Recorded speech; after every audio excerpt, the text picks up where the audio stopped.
Hola, ¿cómo están? Bienvenidos a una nueva revisión semanal de los mercados, en donde estaremos compartiendo la visión de lo que está pasando hoy día en las bolsas, cobre, dólar y bolsa chilena, el comportamiento de los multifondos, qué podemos esperar, esta nueva sección de respuestas respecto a preguntas que nos van haciendo en los mismos videos que vamos subiendo de la visión semanal y un libro recomendado que será el último ya definitivamente esta sección. Bien, la última semana fue una semana bastante estable, una semana de consolidación después del repunte que hemos visto en las últimas semanas. Dow Jones cae un 0,2, el Standard & Poor's 500 sube levemente, el Nasdaq sube un 0,7. El VIX sigue cayendo con fuerza, un 4,3. El Bitcoin sigue bastante sólido en las últimas semanas, subiendo ahora cerca un 4%. El petróleo WTI se desploma casi un 13%, lo cual es muy bueno, una gran noticia. El oro cae un 1,3 y el cobre sube un 0,2. Así que una semana bastante tranquila, ante movimientos moderados, más allá de esta gran caída del precio del petróleo, que obviamente es una buena señal para la inflación, que es nuestra gran preocupación hoy día, tanto en Chile como en el mundo. Acá tenemos el tablero de la última semana en donde destaca el alza de Tesla, que anuncia un split. Se ha puesto de moda los split, que son estas divisiones de acciones para hacerlas más pequeñitas, más accesibles para el mundo retail, y han tenido un buen comportamiento en los últimos años varios de los splits que se han hecho, así que se está tomando, parece, como moda. Las acciones bancarias cayendo de manera importante, destaca el color rojo al costado izquierdo por abajo, y también caen un poco, por supuesto, las acciones de energía como Exxon o como Chevron, que están ligadas a esta gran caída la última semana del precio del petróleo. En general también tenemos otros sectores en verde, tenemos consumo defensivo, real estate subiendo con tranquilidad en la última semana, así que un tablero bastante mixto en cuanto al comportamiento de los diferentes sectores. Y lo más importante que estamos hoy día monitoreando, es habitual ver lo que hace la Reserva Federal de Estados Unidos y Jerome Powell, pero hoy en día la principal preocupación es el comportamiento de los treasury, de los bonos del tesoro a 2 años, 10 años, 30 años. En las páginas financieras de lo que más se habla en los últimos días es de la inversión de la curva. Ahí está, de hecho, esa inversión de la curva que nos lleva a una recesión en este camino en el que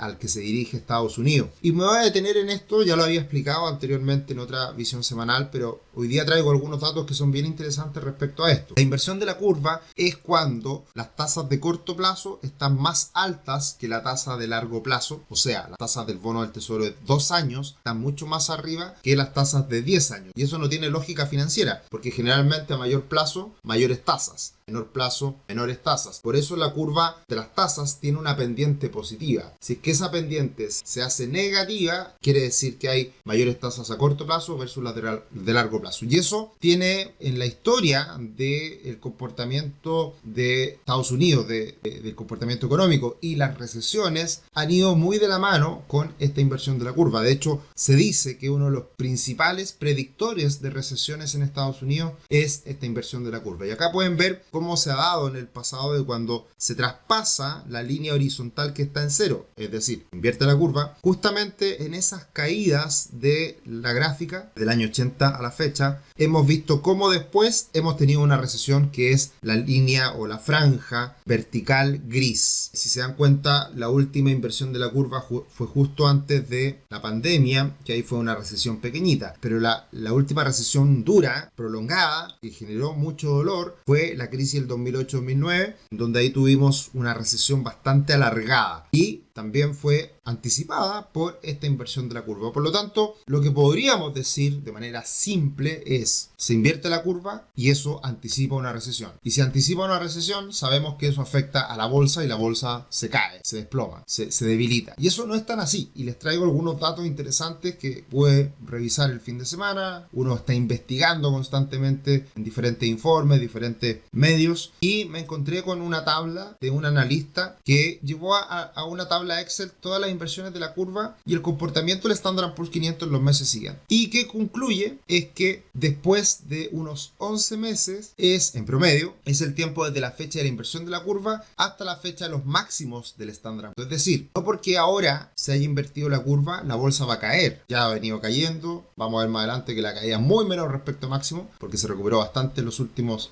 semanas la bolsa norteamericana. Pero lo que podemos decir es que en promedio, cuando se invierte la curva, en los 11 meses siguientes se da un máximo. Eso puede pasar en los 22, 19, 21 meses siguientes, o en un mes siguiente, en 11 meses siguientes. Eso es relativo y por eso estamos hablando de un promedio, y también hay que tener en cuenta siempre muchas otras variables. Y lo más importante es que esa alza que tuvo la bolsa posterior a la inversión de la curva fue de media de un 16,21%. O sea, sube bastante más la bolsa en ese periodo desde que se invierte la curva hasta que llega la recesión. De hecho, leyendo los últimos informes que nos llegan de diferentes research, hablan de que en el corto plazo, los próximos 12 meses, no se ve ninguna posibilidad de recesión. Se ve más hacia adelante. Por lo tanto, todavía hay que estar en cierta medida tranquilos. Así que una muy buena data, un muy buen análisis, y eso da tranquilidad que en el corto plazo no necesariamente la bolsa se tiene que desplomar. Y también va a ser muy importante de con qué velocidad la Reserva Federal siga subiendo las tasas, porque si la sube muy rápido, obviamente que eso va a generar o se va a autoinfligir una recesión más rápida. Pero si la Fed sigue subiendo las tasas de manera como se espera, con algunos meses en 50 puntos base, que es lo que se espera ya para el mes de mayo, hay más de un 70% de probabilidades de que se suba la tasa en 50 puntos base en la próxima reunión de mayo. Esto no debiera tener mayor impacto, y eso es siempre lo importante que uno le exige o le pide a los bancos centrales, que actúen de una manera prudente, responsable, consciente de los impactos que pueden generar sus acciones. Y si sube la tasa de manera muy agresiva, puede acelerar el llevarnos a una recesión. Así que ese es un tema que se está mirando muy de cerca. Cerramos precisamente el mes de marzo, por lo tanto cerramos el trimestre. ¿Y cómo quedan los resultados de las principales bolsas del mundo? Tenemos que en marzo se recupera fuerte las bolsas norteamericanas, el Nasdaq cerca de un 5%, el Standard & Poor's 500 cerca de un 4%, y por lo tanto de esa manera se reducen bastante las pérdidas del año. En algún minuto el Nasdaq llegó a caer un 20% desde máximo. Ya la caída que es más o menos cercana a lo que ha sido el comportamiento de este año 2022. Y ahí tenemos que el Nasdaq cae este año un 8,76% y el Standard & Poor's 500, el Dow Jones, cerca de un 4%. Las bolsas que mejoran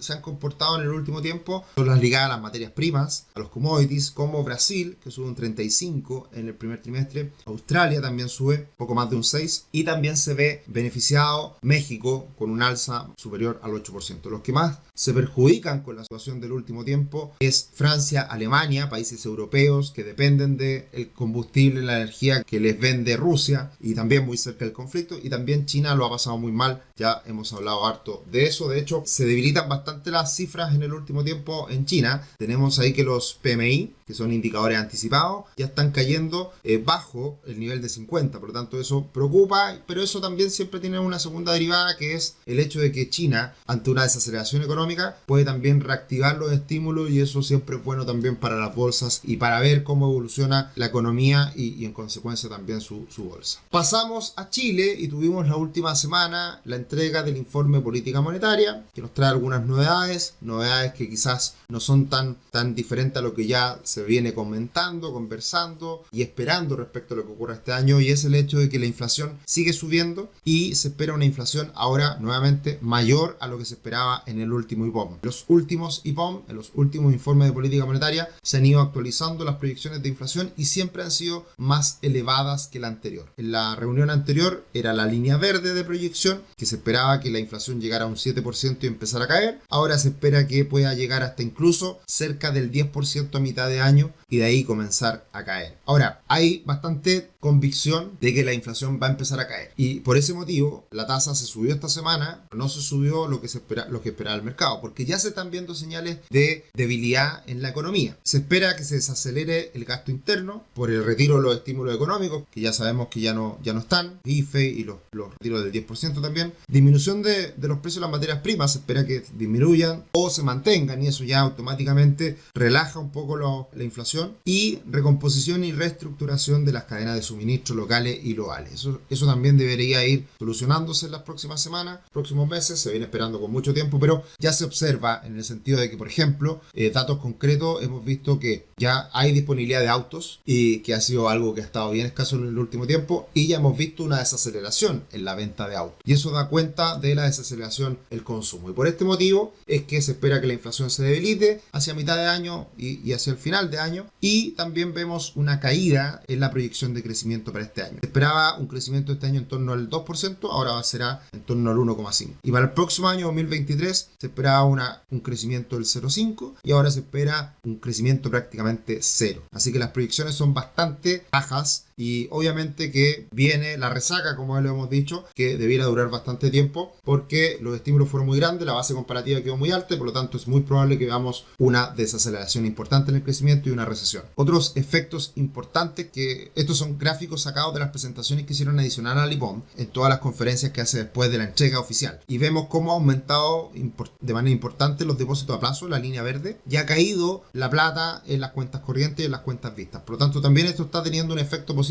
El hecho de que se suban las tasas hace que las personas hagan depósito a plazo, tengan la plata ahorrada, no la gasten y por lo tanto eso también desacelera el consumo. Y el tipo de cambio real, lo vuelven a mostrar en una presentación, está en niveles elevadísimos y por lo tanto también se espera que ese tipo de cambio real vaya cayendo. Y eso puede ser porque cae el dólar a nivel global o porque cae el dólar en Chile respecto a otros países comparables. Así que también la visión respecto al peso chileno es positiva. Bueno, el Banco Central es difícil que haga una proyección respecto al dólar, pero da cuenta este gráfico que está en la parte alta y esto debería tender a moderarse o a compensarse a nivel internacional. Y esta fue una gráfica que entregó Jorge Zelaiva esta semana, un economista muy respetado de la plaza, y da cuenta de esta proyección para este año en que se vería una recesión técnica, que es la comparación trimestre contra trimestre. En Chile nos comparamos año contra año, mes contra mes, pero las recesiones en el mundo, los países desarrollados, se compara trimestre contra trimestre. Esto se estaría ya confirmando este año con la desaceleración que hemos visto en el primer trimestre y la desaceleración que se espera sea incluso más fuerte para el segundo trimestre. Así que de esa manera ya estaríamos en una desaceleración importante y en una recesión. Bien, como toda la semana los dejamos cordialmente invitados a nuestro canal de YouTube, que hagan sus comentarios, den me gusta, que compartan la información, que se suscriban y que nos sigan en otras redes sociales como Instagram y Twitter, @ruixcl.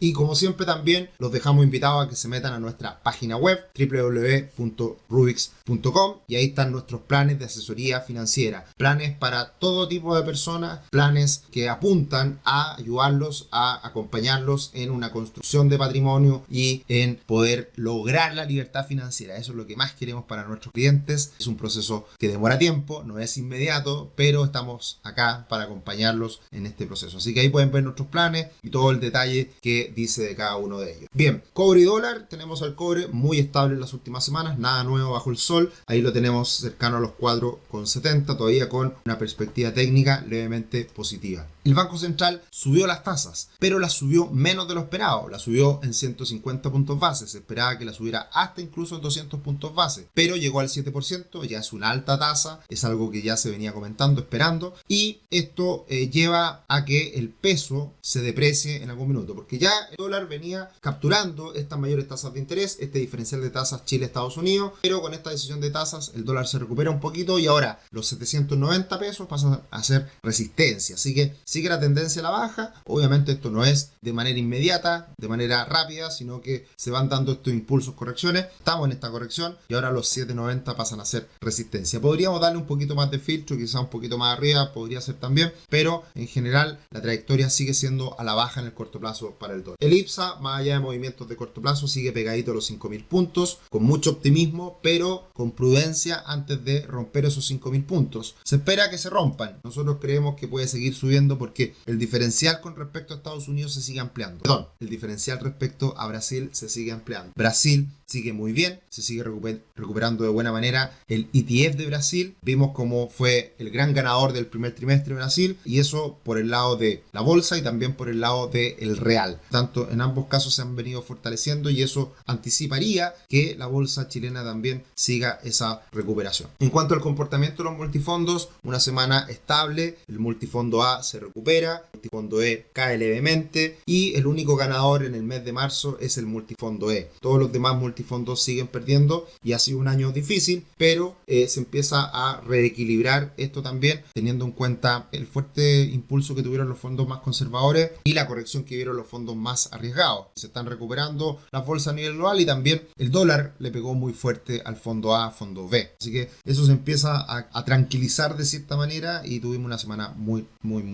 estable. Los dejamos cordialmente invitados al próximo martes, que por favor participen de esta conversación con Alejandra Cox, presidenta de la Asociación de AFP. Ahí está el link para que se puedan inscribir. Pueden meter a nuestra página web www.rubix.com/eventos y ahí están los webinars que vienes y en particular este que estaremos conversando el día martes. Ya le pedimos a muchos de nuestros seguidores que nos hagan preguntas difíciles. Hay hartos mitos ahí dando vuelta, lo estaremos hablando directamente con la presidenta de la Asociación de AFP y tratar de dilucidar qué es lo que viene con el sistema, qué va a pasar con la AFP, qué va a pasar con el sistema de pensiones, hacia dónde vamos. Es muy importante también conversar respecto a lo que va a ocurrir precisamente en la discusión pública, política que se está dando en el último tiempo con los retiros, con las reformas que se vienen, la constitución, etc. ¿Y qué podemos esperar de cara a las próximas semanas a los mercados? Se viene el mes de abril, que es muy bueno para la bolsa norteamericana. La bolsa norteamericana, acá tenemos los promedios de los últimos 100 años, 50 años, 20 años, y en los últimos 100 años el mes de abril es un mes bueno, pero era mejor julio y diciembre. Con el paso del tiempo, últimos 50 años y también últimos 20 años, el mes de abril es el mejor mes del año y en específico los últimos 20 años, en el 85% de las veces el mes de abril sube. Por lo tanto, en muy pocas ocasiones de los últimos 20 años la bolsa ha caído en abril. Así que hay un escenario bastante propicio para esta recuperación que se está observando en la bolsa norteamericana. Si vamos más específicamente a los últimos 15 años o 16 años, ahí tenemos los retornos del mes de abril del Standard & Poor's 500, que solamente el 2012 cayó un 0,7%. Pero el promedio de estos últimos 16 años es de una alza del 3,1%, ¿ya? Y la mediana es un 1,6%. Así que optimismo en este mes de abril, todo se comienza a tranquilizar. Si se dan cuenta, en el ambiente económico financiero ya ha dejado de sonar, ya ha dejado de ser tema en la crisis geopolítica Rusia-Ucrania, porque lamentablemente pasa a ser parte del paisaje, pasa a ser parte de lo que ya sabemos que está ocurriendo, no es nada nuevo y no ha escalado más allá el conflicto. Así que eso es lamentable, pero siempre las noticias son muy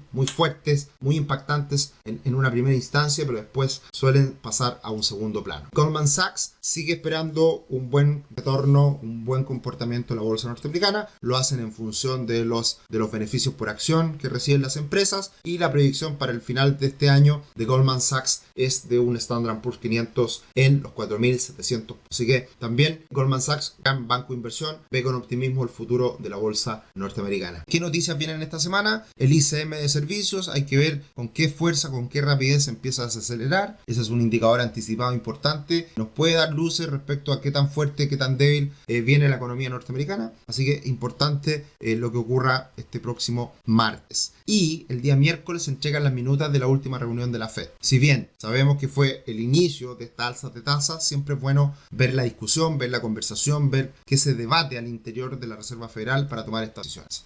Y la nueva sección, que ya la comenzamos la semana pasada de manera incipiente, pero aumentan las preguntas esta última semana porque se los mencionamos, les dijimos que íbamos a implementar esta nueva sección de preguntas. Hay varias preguntas interesantes. Pablo Gómez nos dice: recibí dividendos por el ETF de Estados Unidos en Rational, pero me llegó un 30% menos por lo que es el pago de impuestos en Estados Unidos. En la declaración del Servicio de Impuestos Internos de abril, ese 30% me lo darán como devolución de impuestos o lo perdí.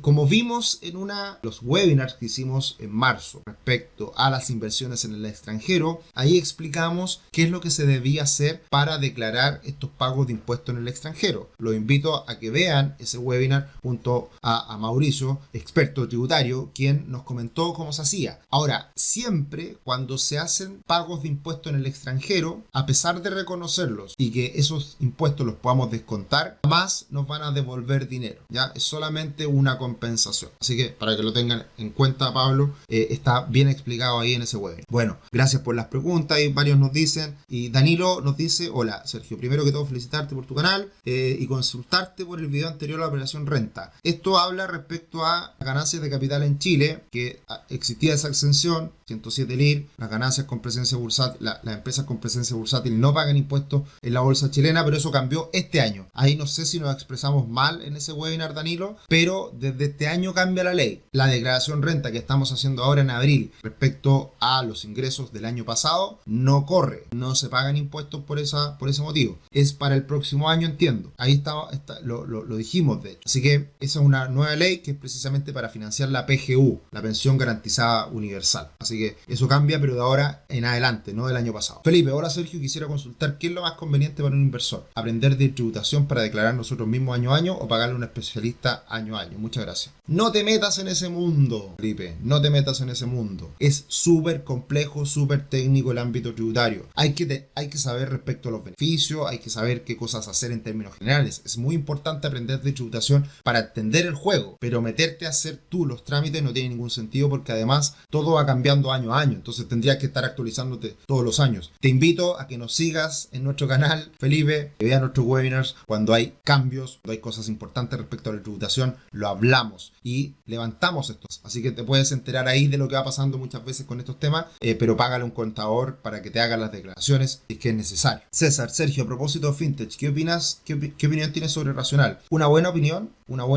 bajos costos, gran acceso. Creo que fue un impulso importante, un avance importante en Chile respecto a la inversión en el extranjero, pero Rubix ya pronto va a anunciar algo interesante en ese sentido también, así que vienen novedades respecto a inversiones de diferentes tipos, ya sea en el extranjero o también algo que vamos a estar comentando las próximas semanas que viene con fuerza. Así que ahí yo tengo buena opinión de ellos, sin duda, no hay ningún problema, pero queremos en Rubix dar un salto y hacer cosas mejores. Así que ya vendrán novedades esas. Diego, buenas tardes. Sergio, ¿crees que el impulso actual de IPSA es solo de corto plazo o sigue teniendo margen de crecimiento durante todo este año? Gracias de antemano. Yo creo que hay espacio para que siga subiendo el IPSA. Yo creo que la clave ahora está en romper los 5.000 puntos y la clave está en cómo ande la bolsa de Brasil. Si la bolsa de Brasil sigue como un cohete, la bolsa de Chile también puede beneficiarse. Así que, y eso pasa porque llegan flujos a los ETF de Latinoamérica y si se mira con atención, con interés a Brasil, también llega la plata a Chile por rebote. N. Valdés consulta, ¿por qué los depósitos a plazo tienen relación con la tasa política monetaria? Porque los depósitos a plazo es una alternativa de financiamiento que tienen los bancos. Entonces los bancos lo que hacen es financiarse con el Banco Central, con líneas de financiamiento entre bancos, financiamiento de corto plazo, y otra alternativa son los depósitos a plazo. Entonces ahí lo que el banco hace es ver qué es más conveniente, cómo puede tener recursos frescos a una mejor tasa. Y ahí por lo tanto hay oferta y demanda y se va viendo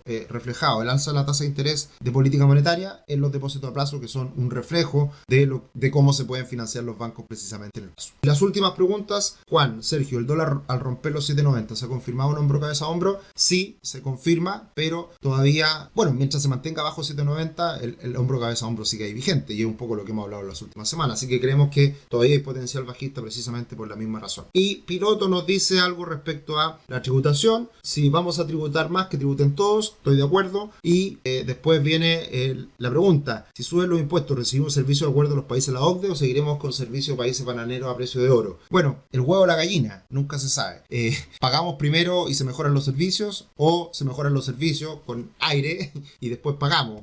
Yo creo que hay que pagar primero para que se mejoren los servicios, pero eso depende mucho de la calidad de la política, depende mucho de cómo el gobierno se haga cargo de estos temas y lo haga bien, de manera eficiente, que no se pierdan recursos en cosas tonteras. Bien, finalizamos con un libro recomendado, el último de este ciclo. Llevamos, no sé, muchos libros, no he sacado la cuenta, fácil 50, 60, 70, no sé. Muchos libros que hemos comentado, así que están en todos los webinars que hemos hecho semana a semana. Un último libro, un clásico, Piense y hágase rico, Napoleon Hill, un clásico, más de 10 millones de ejemplares vendidos, si no más, cuántas copias, etcétera. Así que esto habla no solamente de la riqueza financiera, económica, sino también, sobre todo, cómo logro la íntima satisfacción que permite el equilibrio personal. Esto va mucho más allá de solamente la riqueza material. Así que un gran libro de desarrollo personal, un gran libro que cierra este ciclo de libros que hemos comentado acá. Esta sección de preguntas y respuestas va a ser larga, parece, me extendí un poquito ahí, así que vamos a ir tratando de filtrar también las preguntas que nos vayan haciendo, pero la idea es que nos pregunten, que nos hagan sus comentarios y de esa manera también poder solucionarlo semana a semana. Que les vaya muy bien, que tengan una excelente semana, un buen inicio del mes de abril, hagan su declaración renta, bien los podemos ayudar en ese sentido,